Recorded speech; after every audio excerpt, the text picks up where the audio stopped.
क्या बड़ा काम इस टीम ने किया है। तो वहां से बेसिकली वहां से हमको दिखना स्टार्ट हुआ था कि ये ही is potentially very good kid. The questions that we have sometimes like they are related to what we are teaching in the class, and sometimes they kind of like 2x or 3x difficult than what we actually teach. It's not that he has used anything related to rotational motion.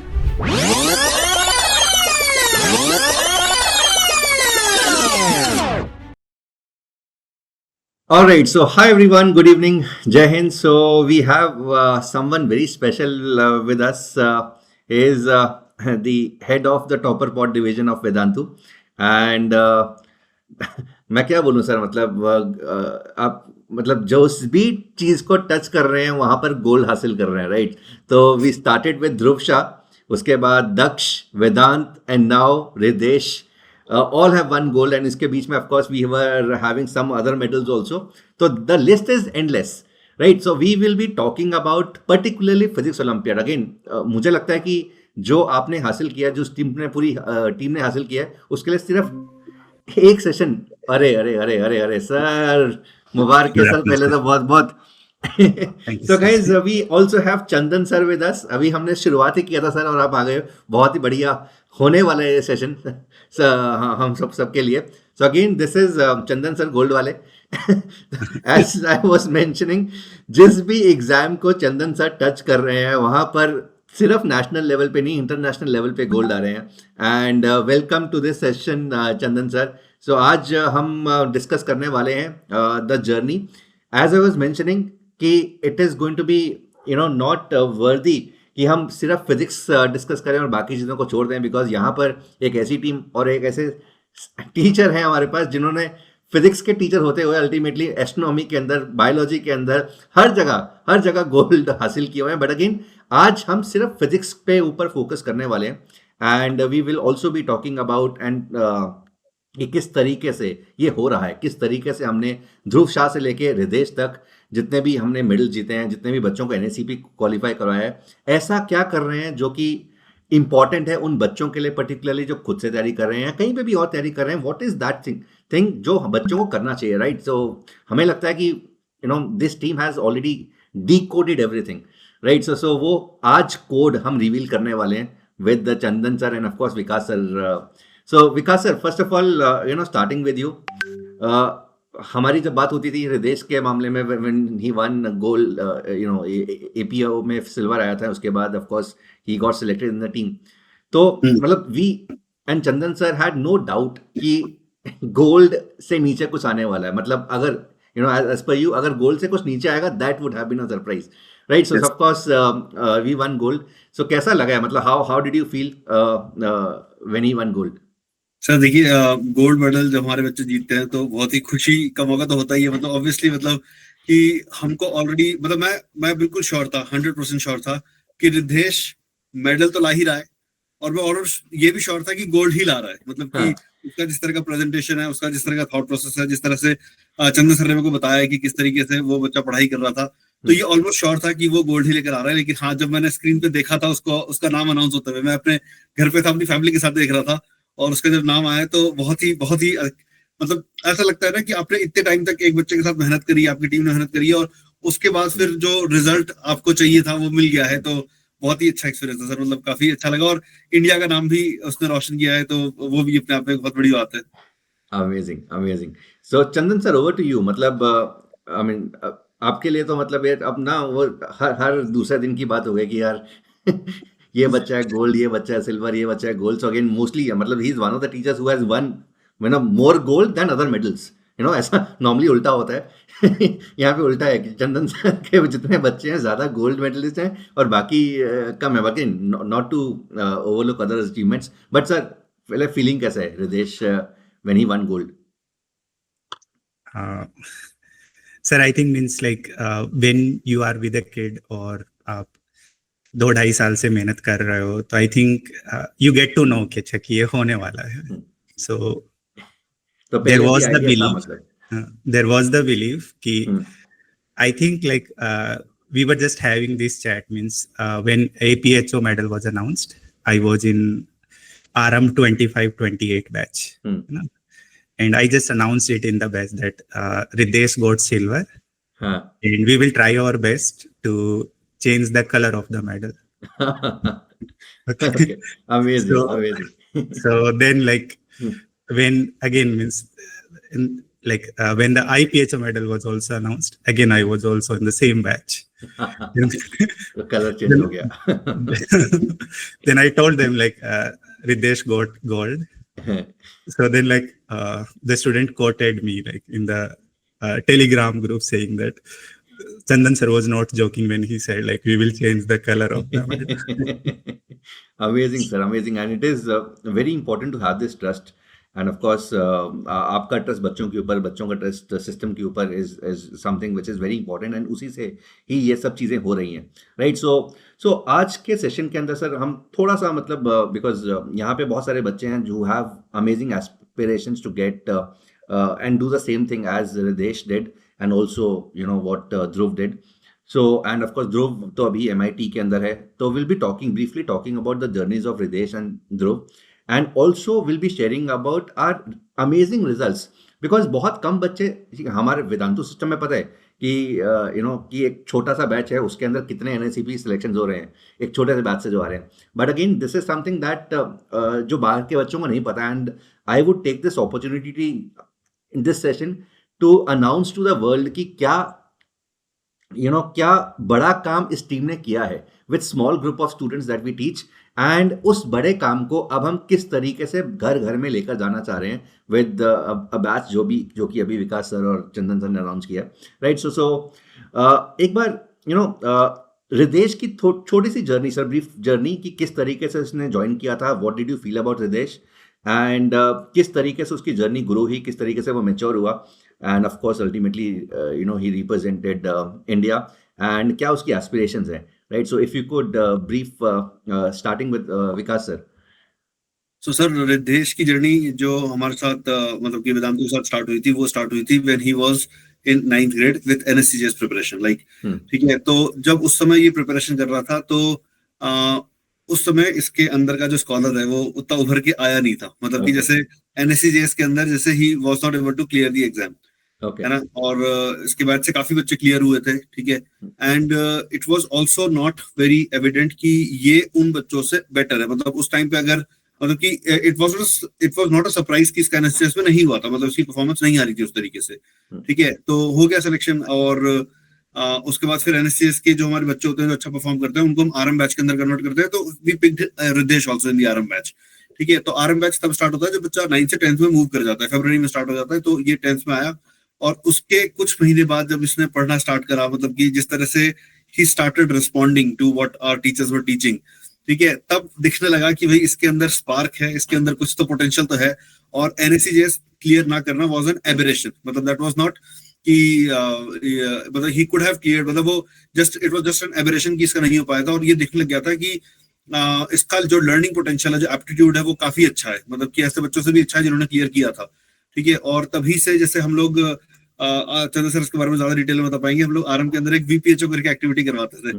तो sir ने जब VPHO करवाया उसमें हम वही करते हैं कि जैसे जो टॉपिक हमने बच्चों को पढ़ा दिया है, जेई लेवल पे तैयार करा दिया है, उस टॉपिक का फिर हम ओलंपियाड लेवल का एक पेपर, सब्जेक्टिव पेपर बच्चों को देते हैं, और बच्चों की टीम्स बना देते हैं, 3-3 4-4 बच्चों की टीम बनती है, और वो टीम लेवल पे रिस्पॉन्स सबमिट करती है अपना, मतलब एक टीम एक सेट ऑफ रिस्पॉन्स सबमिट करेगी, और फिर उसकी ग्रेडिंग करते हैं. चंद्र सर खुद चेक करते हैं बच्चों के रिस्पॉन्सेस, ताकि उनकी थॉट प्रोसेस में जो कमियां हैं वो नजर आए, उनके सोचने का तरीका नजर आए.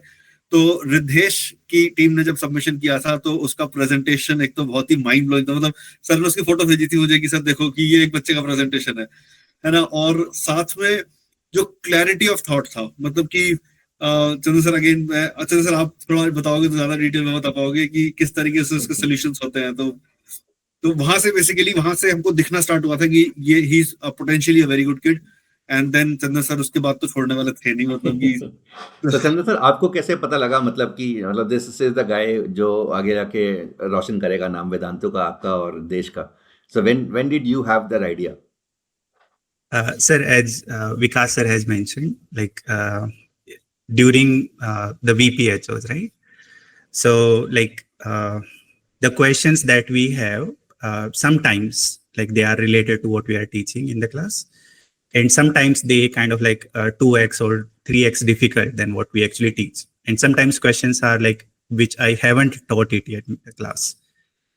So all the kind of questions are there, right? So in those, as I think Vikas sir has mentioned, this is like one of the attributes that I try to see in the students. Like, so मैं जैसे बाकी बच्चों को भी बोलता हूँ कि अच्छा आपके दिमाग में चीजें कितनी क्लियर हैं, वही वो जो क्लैरिटी है वो आपके जो सॉल्यूशंस होते हैं, जो थॉट्स होते हैं, उनमें रिफ्लेक्ट होती है, राइट? तो it's like I can show you, like this is like our first VPHO that we had. Okay, if you can show. Amazing guys. So ये हमने प्लान नहीं किया था. This is impromptu जो हो रहा है. So I'm sure this is definitely going to help. So this is amazing. like So this is Ridesh का yes, paper. yes. This is first VPHO that we had. Okay. So it had like optics and current electricity as syllabus, right?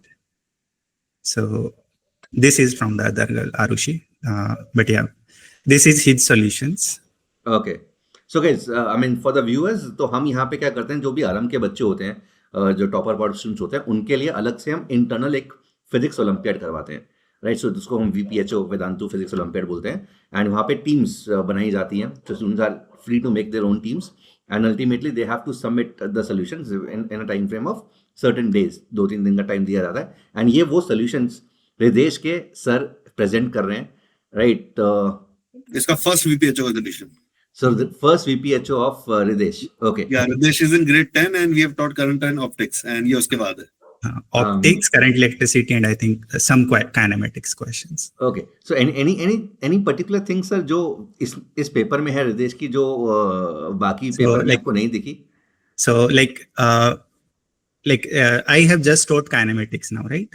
And like the question that you are seeing on the screen is related to rolling.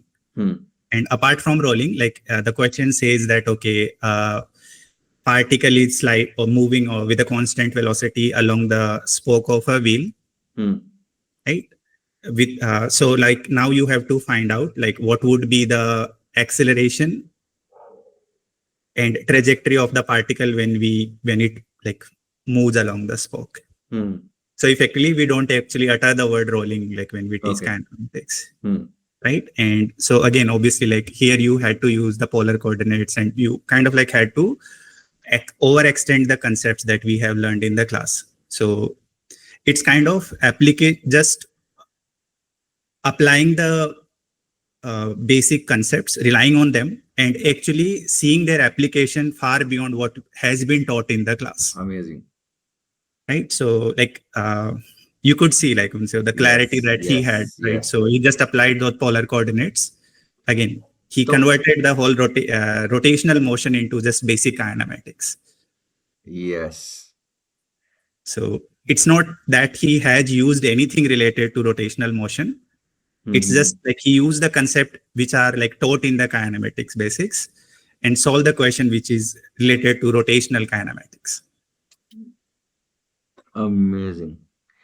And मैं तो बस ये देख रहा हूँ sir कि जैसे इसने ए वेक्टर के बाद मॉड ए लिखा है और जो डायरेक्ट, अच्छा वो तो चलो उसने रफ में कैलकुलेशंस की होगी and he has put the result there. तो but I mean see maths के अंदर भी ना, मतलब one of the great attributes of the students is the clarity that they have. एक तो आइडिया क्लैरिटी होती है एंड द सेकंड इज किस तरीके से कैलकुलेशन क्लैरिटी होती है, राइट? सो उनकी कैलकुलेशन बहुत ही क्लीन होती है, the students who do really well, right? So मैं तो उस मैथ्स वाले एस्पेक्ट से इसको इवैल्यूएट करने की कोशिश कर रहा हूँ, बट अमेजिंग. सो एक चीज और, सो VPHO के अंदर is it class, the paper is class independent और it is the common paper for all the students, RM students? Means like I usually take VPHO from the syllabus that we have covered in the class, but as I said, like the questions can have application. The application can stretch beyond what has been taught in the class. Okay. So, for example, like let's say if I have taught differentials, how to solve differential equation, then I can just ask them to solve like how to deal with LR circuits or RC circuits. Okay, I'll just tell them how to write the KVL, and then they have to write KVL, and then now it's just a differential equation to solve. Amazing. So then you just have to like just solve them using whatever the basics that you learned while learning how to solve differential equations. नहीं, तो मैं reason I was asking this was कि अभी जैसे 12th में हमारे ये दक्ष और वेदांत थे, तो ये 11th में था Ridesh. So has there any been any test जो कंडक्ट किया गया जिसके अंदर रिदेश ने भी पार्ट किया है, दक्ष ने भी पार्ट लिया हो, कुछ इस तरीके से हुआ है, सो दैट स्टूडेंट्स को इस तरह से कंपैरिजन करने में बहुत मजा आता है, फील आती है कि क्या वेदांत वाली या दक्ष की ट्रेजेक्ट्री में रिदेश जा रहा है या कैसा जा रहा है. So of course it is not wise to compare any two students, but has there been a common test जो कि 12th के बच्चों ने भी दिया हो, 11th के बच्चों ने भी दिया हो, एंड या कभी इंटरेक्शन हुआ हो रिदेश वाले बैच से वेदांत वाले और दक्ष वाले बैच का? एनएससीपी था ना सर इस बार का?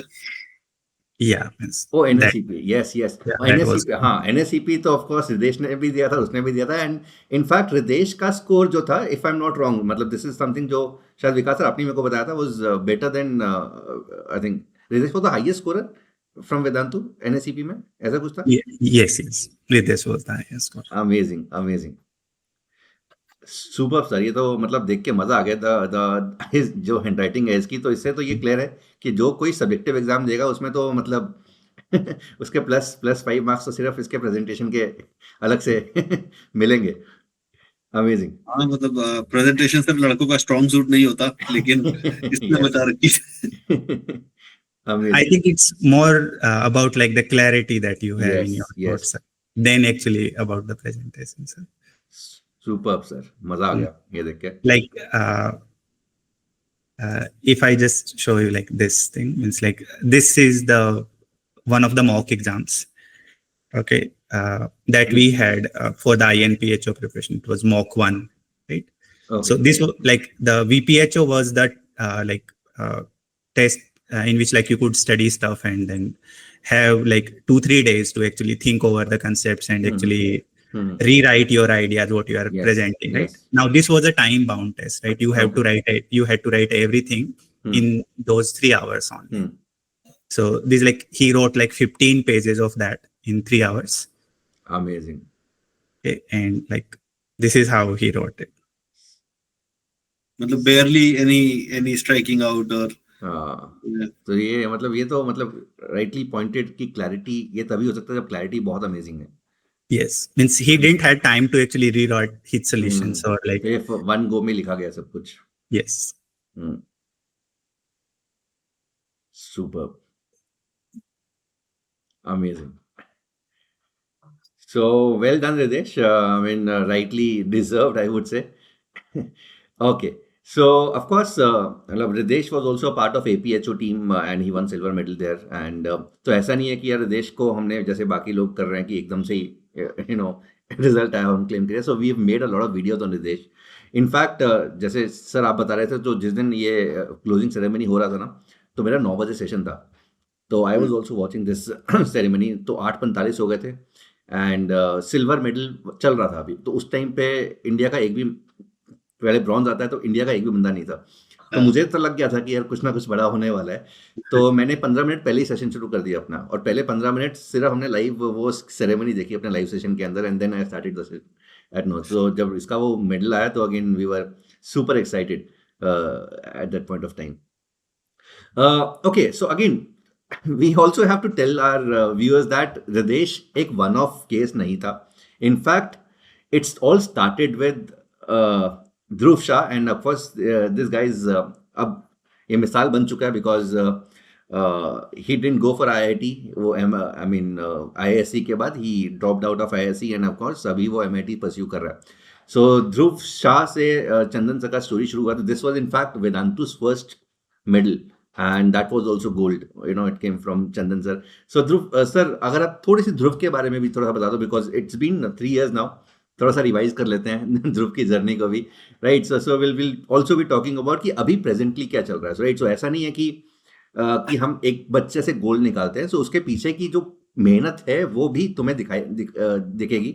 सो before we do that sir, थोड़ा सा ध्रुव के बारे में भी if you could throw some light. Sir, means like how did he prepare or yes, like... so, हाँ, उसकी ओवरऑल जर्नी कैसी रही थी आपके साथ, एंड कितना मजा आया था आपको, कितना मजा आया था ध्रुव के साथ?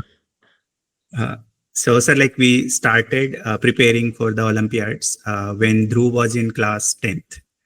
So somewhere around July or something. Yes, July 2020. So then in like the first year, when he joined me, like he said, like I have done basics from H.C. Verma sir book, and I have covered almost all the topics from that.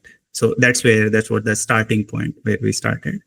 And like in 2020, we were also like actually in our initial stage of like, I think we just started with Vedanta Olympiad School. Yes. It was just 5-6 months. Right? Yes. And like how Dhruv got connected to us, I think some other day also, like I was telling the same story to Dhruv, students also. So at those days, Vinay sir used to take these videos related to NSCP preparation. And at the end of the video, we used to post a challenging question, right?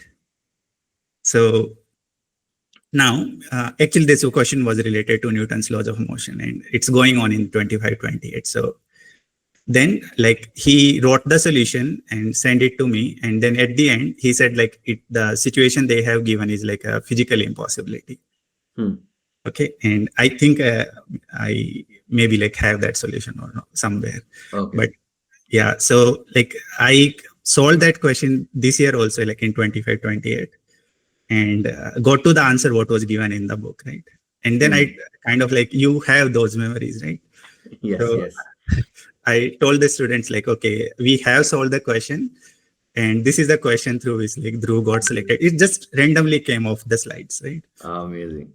And then I told them like, okay, then he pointed out one thing which we usually don't think of, right?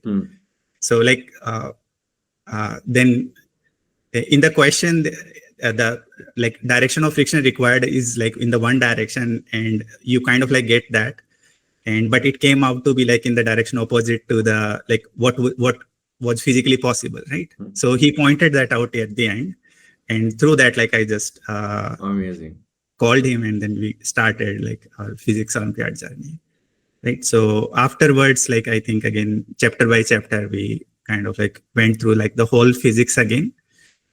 Building concepts first. So like we were almost through when like the NSCP kind of like happened. But I remember like when he came out of at those times there was IUQP. So when he came out of giving IUQP, he was like so furious.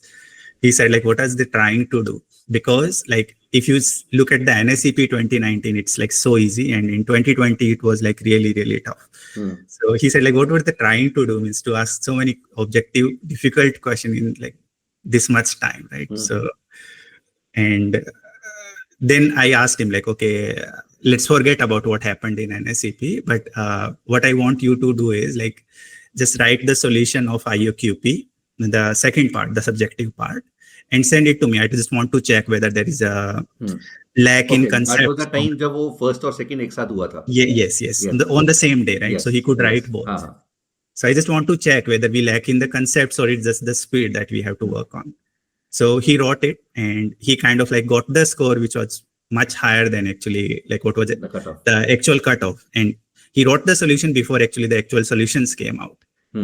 So like we got to know that, okay, we are on the right path. Then the next year we kind of like did lot of objectives along with the subjectives and mocks, and went through like some standard books also.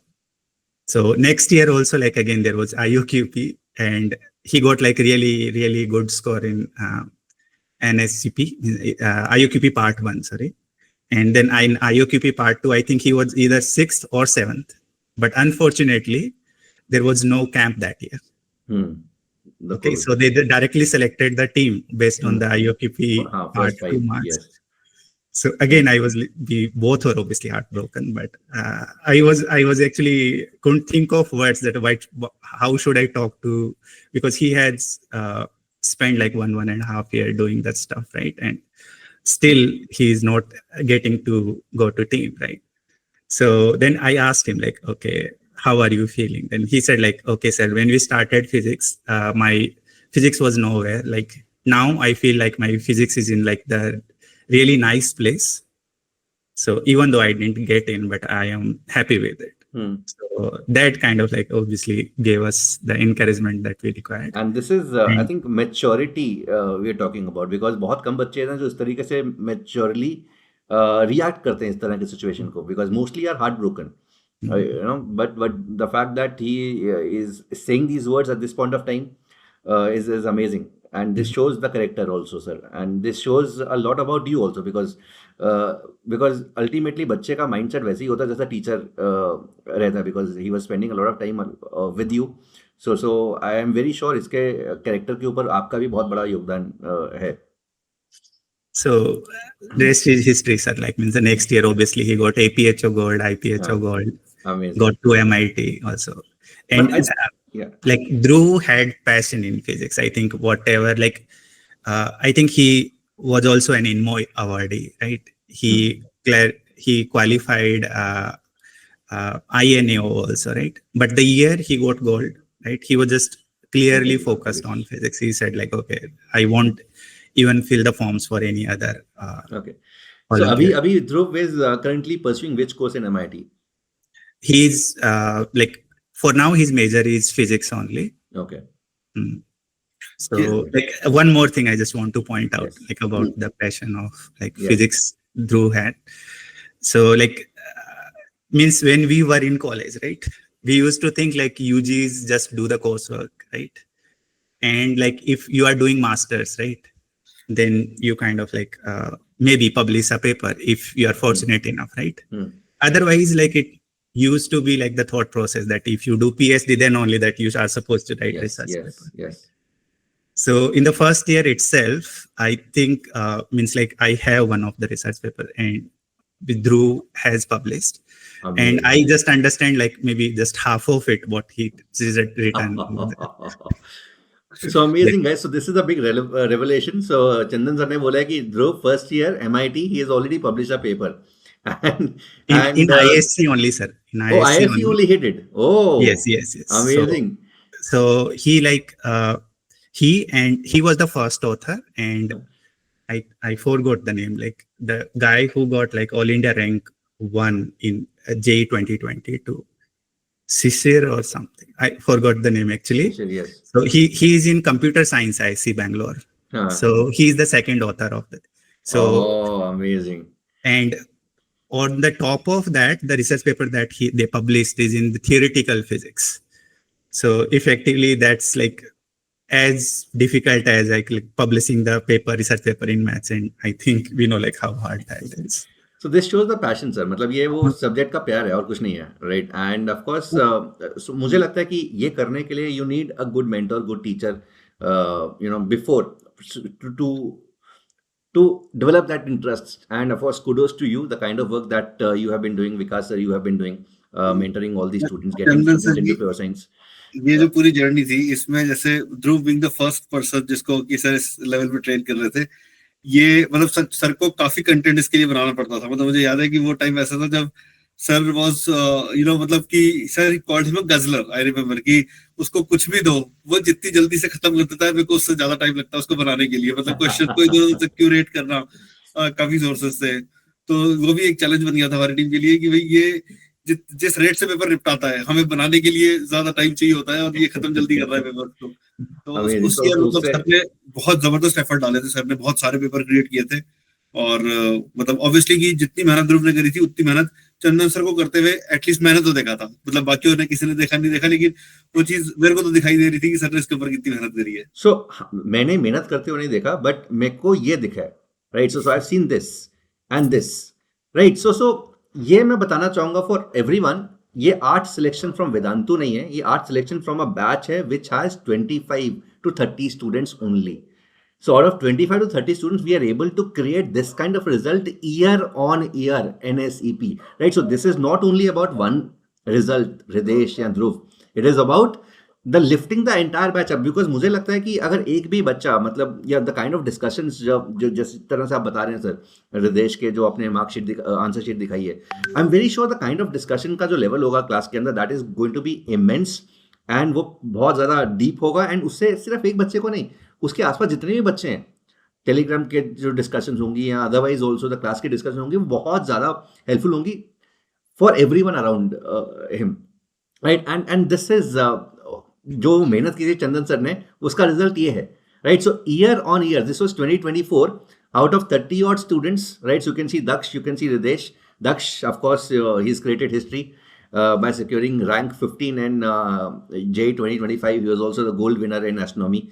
Ketan, all these amazing students, right? So you can see Pranjal Jha, you can see Rohan, right? So ये सब बच्चे 20-25 जो 25-30 आराम वाले बच्चे हैं, उनसे आए हैं, right? So it is not कि पूरा का पूरा इसमें मैं एक और चीज पॉइंट आउट करूंगा, ये जो 8 बच्चे हैं, इसमें आपको पास्ट भी दिख रहा है और फ्यूचर भी दिख रहा है और प्रेजेंट भी दिख रहा है। मतलब कि इसके अंदर वो बच्चे भी हैं जो आने वाले जेईई में परफॉर्म करने वाले हैं, जो कर चुके हैं वो भी है, और जो इस साल करेंगे मतलब वो भी है। मतलब इसमें 12th ग्रेडर भी है, 11th ग्रेडर भी है और 10th ग्रेडर भी है। Yes, so basically 22-25 was Daksh batch, Daksh और वेदांत वाला बैच था, and 23-26 is going to be Ridesh batch.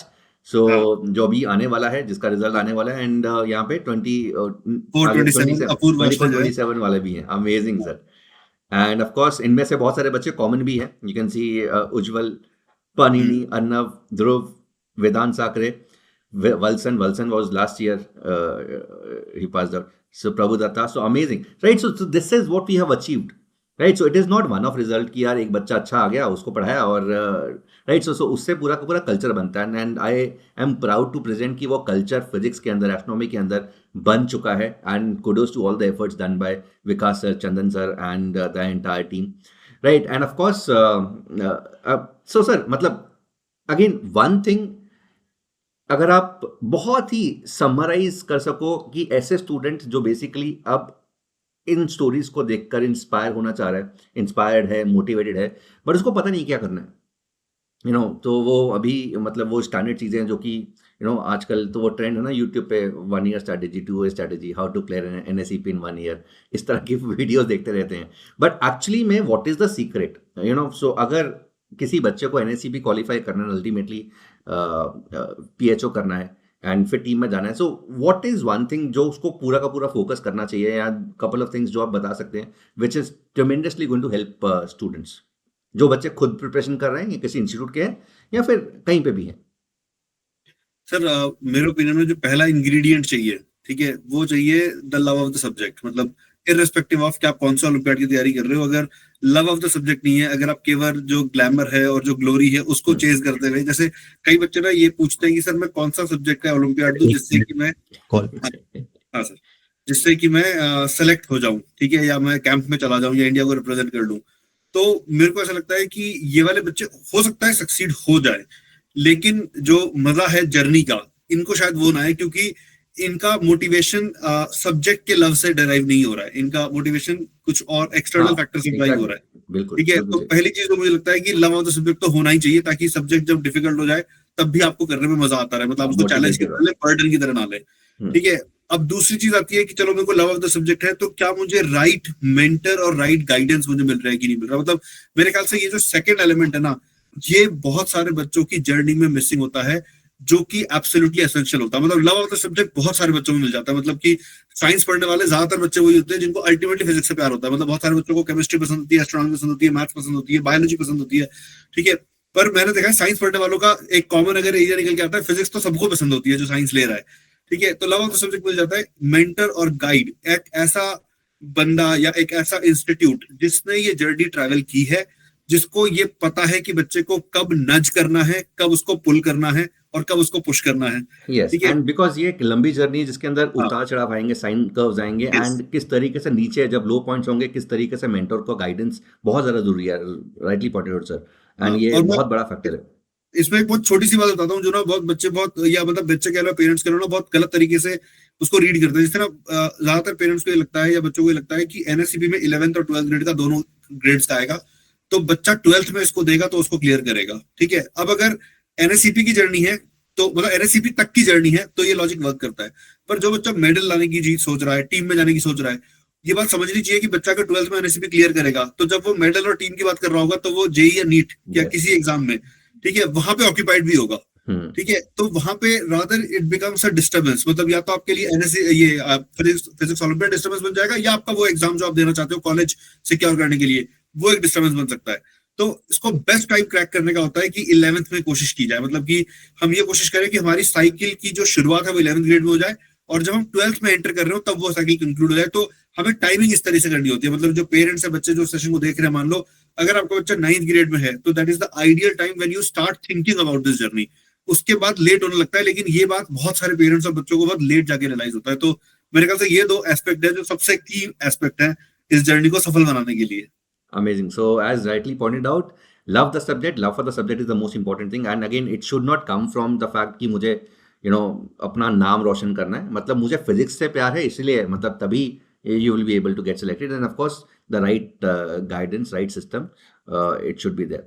Right. So अब अच्छी बात क्या है कि ये जो बैच था which was only and only dedicated and allotted for the internal students, आराम बच्चों के लिए, अभी उस बैच को हम बाहर लेकर आ गए हैं। राइट। सो वॉट एवर जो हमारी लर्निंग्स है इतने सालों से, इतने मेडल्स लेकर आके एनएसीपी सिलेक्शन देकर, that is something that we are ready to open and put out to the entire world, पूरा इंडिया। एंड इस बैच का एक्चुअली में सर बहुत ज़्यादा इंतजार हो रहा था, बिकॉज जैसा कि मैंने आपको बताया कि मैथ्स, मैं तो बोल ही रहा था कि मैथ्स वी हैव बहुत सारे कोर्सेज चल रही हैं, तो बच्चे मैथ्स के बाद फिर फिजिक्स ढूंढते हैं कि सर फिजिक्स में ही कुछ ही इस तरीके का कर दो जो मैथ्स में कर रहे हैं। And of course it is going to help a lot of the students.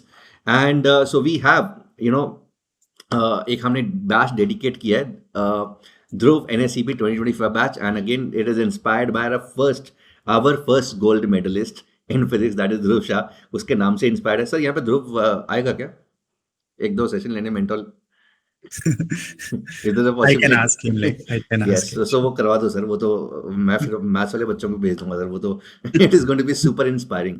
So NSCP 2025 and INPHO 2026 is the batch, and this is the batch for the students of class 10th to 12th. क्या इसमें 9th वाले बच्चे कर सकते हैं? Because अभी आपने sir point किया कि 9th क्लास के बच्चों से शुरू करना चाहिए। ऑफकोर्स आई कैन अंडरस्टैंड ये NSCP जो है वो अभी नवंबर के अंदर होने वाला है, तो 9th वाले बच्चों के लिए, पर्टिकुलरली उन बच्चों के लिए जो स्टार्ट कर रहे हैं, उनके लिए थोड़ा सा डिफिकल्ट हो जाएगा। But is there anything that you are bringing और थिंकिंग ऑन द लाइंस कि हम 9th क्लास के बच्चों से शुरुआत करें? सर 9th के ऐसे बच्चे जो अभी जैसे मान लो पहली बार इस सेशन को देख के इंस्पायर हो रहे हैं NSCP देने के लिए, ठीक है, ये बैच उनके लिए हेल्पफुल नहीं होगा। मतलब कि रादर वो बैच को ज्वाइन करके फिर उनको लगे कि यार हमसे हो नहीं पा रहा है, मतलब डिमोटिवेट हो, तो ये उनसे नहीं होगा। 9th के वाले बच्चों के लिए हम नेक्स्ट ईयर उस तरह का बैच लेकर आएंगे जो 1 या 1.5 साल की प्रिपरेशन का होगा। ठीक है, 9th के बच्चों के लिए जैसे जो रेलेवेंट एग्जाम है जिसमें कि उनको NSCP आगे चल के क्रैक करने में हेल्प मिलेगी, वो NSCJS जो एग्जाम होता है उसकी तैयारी कर सकते हैं। SCHSS जो एग्जाम होता है, in case they are planning to pursue physics olympiad, then these are the exams जहां की तैयारी करने से उनकी फिजिक्स की लर्निंग जर्नी स्टार्ट हो जाती है। मतलब कि इररेस्पेक्टिव ऑफ द एग्जाम उनकी एक लर्निंग जर्नी स्टार्ट हो सकती है with an immediate milestone in front of them. तो इन एग्जाम्स की वो प्रिपरेशन स्टार्ट कर सकते हैं अगर उनको अपनी फिजिक्स जर्नी स्टार्ट करनी है तो। अभी ये बैच उन बच्चों के लिए जैसे ज्यादा रेलेवेंट है जिन्होंने कहीं ना कहीं अपनी जेई जर्नी को स्टार्ट कर रखा है, तो उनको एक थोड़ा बहुत एक्सपोजर है टॉपिक्स का, और फिर इन क्लासेस के अंदर हम उन टॉपिक्स को और मतलब उसमें वो चीजें दिखाएंगे जो हमें पता होता है कि बच्चों को नहीं सिखाई जाती है जेई जर्नी के अंदर, मतलब कि और जो रिलेवेंट होती है, जो सिलेबस का पार्ट होती है लेकिन फिर भी नहीं सिखाते हैं, वो चीजें हम इस बैच के अंदर सिखाएंगे। So basically again to reiterate, जो बच्चे स्टार्ट कर रहे हैं ये वाला जो बैच है उन बच्चों के लिए नहीं है, बट अगर तुमने जेई का जर्नी शुरू कर दिया है then this makes perfect sense, because as pointed out जो कंटेंट ध्रुव ने यूज किया था अपने टाइम पे, जो कंटेंट रिदेश को करवाया गया, that same content is going to be used, and of course we will also be taking care of your INPHO preparation if your NSCP gets qualified, right? So this is going to consist of test series and the concept teaching classes. So the classes are going to be held on 2 days, Tuesday and Thursday, रात को 9 से 10:30 बजे। And the content जो हमने चंदन sir ने ध्रुव के time पे preparation मेहनत की थी, वो मेहनत बेकार नहीं जा रही, वो मेहनत से बहुत सारे बच्चों का NSCP वेदांतों में क्लियर करवाया जा रहा है। वही कंटेंट अब हम यहाँ पर बाहर के बच्चों को भी दे रहे हैं। सो अगेन जो टाइम जो 9 to 10:30 रखा गया है, इसलिए रखा गया बिकॉज कि किसी भी तुम कोचिंग के अंदर हो, कहीं पे भी हो, कैसे भी फिजिक्स चल रहा है, रात को यहाँ पर लाइव क्लासेस लगाओ। एंड लाइव कराने का ज़्यादा मेक सेंस बिकॉज अल्टीमेटली इस तरह की जो क्लासेस होती हैं उसमें ज़्यादातर डिस्कशंस का ज़्यादा अच्छा स्कोप होता है, right? Because a lot of good students are going to be a part of this particular batches, तो अच्छी डिस्कशंस होंगी तो of course you will be able to learn more. तो यहाँ पर टेस्ट होंगे 28 सेशंस, जिसके अंदर हम फिजिक्स के रिलेवेंट टॉपिक्स कवर करेंगे and 2 sessions per week till this NSE. मैं थोड़ा सा और इलैबोरेट कर देता हूँ. संडे को मतलब कि 27 जुलाई से स्टार्ट होकर हर संडे को टेस्ट है, हर संडे. ठीक है, Okay, कोई so सा भी test संडे मिस नहीं हो रहा है. every Sunday. ठीक है, फिर ट्यूसडे को जो क्लास होगी उसके अंदर कॉन्सेप्ट पढ़ाया जाएगा. कोई मतलब कोई भी ऐसी चीज अगेन जब बच्चा ज्वाइन करेगा तो उसको अपने कैलेंडर में, वेदांतु कैलेंडर में दिखेगा कि किस दिन में क्या पढ़ाने वाला हूँ, तो टॉपिक्स उसको वहां पे दिखेंगे. और थर्सडे की क्लास में हम टेस्ट का डिस्कशन करेंगे. तो Okay. थर्सडे इसलिए रखा है ताकि बच्चों को टाइम ज्यादा मिले. मतलब कि Analysis का. संडे को टेस्ट होगा, that will be 60 question test paper. तो जो बच्चे मान लो टेस्ट पेपर पूरा नहीं कर पाए या पूरा कर लिया फिर क्वेश्चंस में गलत हो गई, तो वो 60 क्वेश्चंस के टेस्ट को अब एक असाइनमेंट की तरह ट्रीट करें. So in short student are getting an assignment of 60 question every week. तो बच्चों को थर्सडे तक वो असाइनमेंट अपना अटेम्प्ट कर लेना है. ठीक है, और उसके बाद फिर थर्सडे की रात को डिस्कशन हो जाएगा, जो भी उनके डाउट्स होंगे वो पूछ सकते हैं. और फिर संडे की टेस्ट की तैयारी करते. संडे के टेस्ट का भी जो भी टाइम टेबल होगा, यानी कि जो भी सिलेबस आने वाला है, वो सारा का सारा बच्चों को डे 1 पे दे दिया जाएगा. Amazing, amazing. So guys, this is a perfect batch, particularly जो NSEP जो target current 2025. Do join this batch. The link is there in the description box, and उसमें तुम click कर सकते हो. The coupon code gets automatically applied, right? And of course, you have a chance to do what Dhruv did, what Ridesh did. तो अगर physics से प्यार है, this is something that you should not be and you cannot miss. अभी तुमने चंदन sir के, विकास sir के views देख लिए हैं, and of course this is the same philosophy that we are going to do and use in this particular batch as well. यहाँ पर यार देखो, सिंपल सी चीज़ है, and this is something that we do in maths also. तो अगर तुम यहाँ पे इस बैच का पार्ट बनते हो, if you are any student, and अगर तुम्हें इसके अलावा केमिस्ट्री के अंदर इंटरेस्ट है, एस्ट्रोनॉमी के अंदर इंटरेस्ट है, और हमने अगर वो स्पार्क पहचान लिया, then you will automatically be enrolled in our other batches, other programs, right? So it is very important to get in touch with the system, right? तो जो स्पार्क पहचानने वाला काम है ना, वो विकास सर का है, right? So वेदांतों में जितने भी बच्चे हैं, चाहे ऑनलाइन हो, चाहे ऑफलाइन हो, चाहे फिजिक्स के हो, मैथ्स के हो, तो वहाँ पर वो स्पार्क जिस बच्चे में देखते हैं, अल्टीमेटली उसको अपने अंदर वश में कर लेते हैं, एंड ही मेक श्योर कि उस बच्चे के ऊपर उस तरह की मेहनत की जाए, एंड ही मेक श्योर कि उस बच्चे का जो ट्रू पोटेंशियल है वहाँ पर अल्टीमेटली उस हिसाब से परफॉर्म करे. And this is one of the most important things, right? मैं हमेशा ये बोलता हूँ कि when ever you go and right an exam, अगर आपने अच्छी प्रिपरेशन की है तो you should always come out with a smile, right? But smile तब नहीं होती है जब तुम्हें लगता है कि हम कहीं ना कहीं you know we missed out, या मैं और मेहनत कर सकता था, राइट? सो ये हमारा सिस्टम का काम है टू एंश्योर कि जितना भी तुम्हारा पोटेंशियल है उस पर उसी हिसाब से परफॉर्म करो, and we will leave no stone unturned in doing that, right? So thank you Vikas sir, thank you Chandan sir for sharing the insight of these amazing students Ridesh and Dhruv, and of course अभी बहुत सारे और sessions करेंगे जहाँ पर we will also be talking about the astronomy program जो हमारा है. we'll also be talking about other programs जो हमारे चल रहे हैं, जिससे रिजल्ट्स आ रहे हैं, एंड ठीक है. तो मुझे लगता कि उन सबको इस प्रोग्राम, इस सेशन के अंदर डालना सही नहीं है, बिकॉज यहाँ पे let's talk only about the physics, and of course the students who've done and performed at the highest level, Ridesh, Dhruv, and their journeys that जो हमने यहाँ पे किया, and I'm very sure you're going to get inspired with these stories. Dhruv was not able to get into the team for the first year, second year, but again he did not give up, and the maturity with which he responded कि कोई बात नहीं, मेहनत करेंगे, अगले साल होगा, and he did that. Right, so there is so much to learn from each of these stories, and of course these are some stories that we keep on sharing with all the students in our batches also. So thank you Chandan sir, thank you Vikas sir for this amazing insight, and I'm sure a lot of students are going to get inspired and motivated with this session. Thank you sir. Thank you sir.